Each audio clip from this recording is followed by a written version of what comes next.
They told me to come home. That's how my parents phrased it, like they were doing me a favor. We'll need your room. You understand, right? Your sister and the kids will be more comfortable there. I understood perfectly. It wasn't about comfort. It never was. It was about hierarchy, the unspoken family order where I always came last. So I smiled, said sure, packed up quietly, and booked the penthouse suite in the same hotel. That was my first move. I arrived a day early, checked in under my initials, not my full name.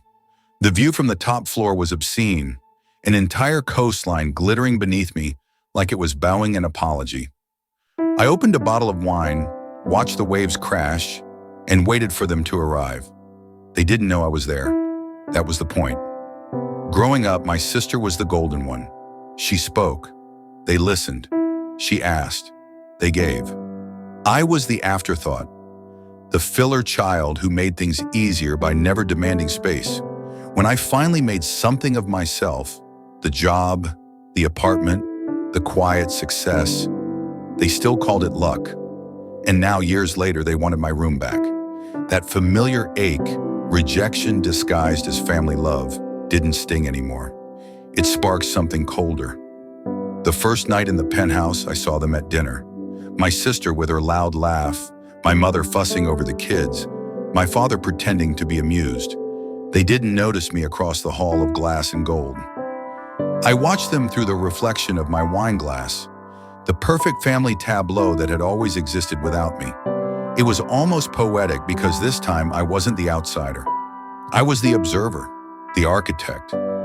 On the third day, I let the receptionist accidentally mention that a VIP had booked the penthouse. Someone important, someone private. My family loved gossip. I knew it wouldn't take long. By evening, there was a knock on my door. I opened it, and there they were. My parents, my sister, her kids, standing in the hallway with suitcases and hopeful smiles. My mother's tone was gentle, practiced. "Sweetheart, the hotel messed up. Our room's too small for all of us. Could we?" My sister jumped in. "Just for a few nights. You've got so much space here." Their eyes darted behind me. The marble floors, the ocean view, the silent luxury that screamed status. For once, they wanted my space. I stepped aside, letting them see it all. The champagne on ice, the king-sized bed, the dining table set for one. And then I smiled. "Of course," I said. "Come in." They did. That night, I let them settle, ordered dinner for them, the most expensive menu items built to my card without hesitation. Watched my father's discomfort grow with every course. He hated feeling indebted. My mother gushed about how proud she was of me. My sister joked about how generous I'd become. I laughed along, every sound hollow and controlled.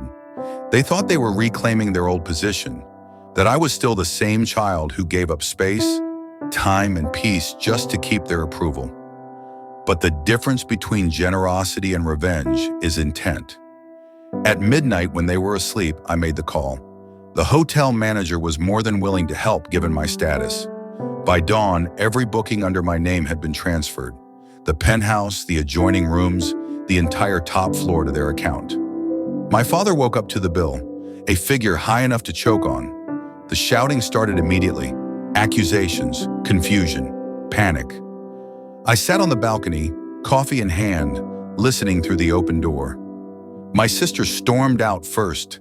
My mother followed, tearful and frantic. My father came last, his pride dragging behind him, like a wounded animal. He tried to speak, but I stopped him with a calm wave of my hand. "You wanted space," I said. "Now it's all yours." His eyes flickered. Disbelief, anger, realization. "You can't mean I do." I handed him the signed authorization. My signature gleamed beside the charges. "Enjoy your stay." Then I turned away. They checked out before noon quietly, the way people leave after being exposed. By evening, the suite was silent again, mine as it always should have been. I watched the sun drop into the ocean, the sky bleeding gold and scarlet, and finally let out a laugh. Not bitter, not cruel, just finished. Because it wasn't about money. It wasn't even about the room. It was about balance. about making them see what they never did, that I could give them comfort and take it away just as easily, that I was done being the one they stepped over. As the night fell, I poured another glass of wine and whispered to the waves below. They wanted my room. I raised the glass, so I gave them the iiwa.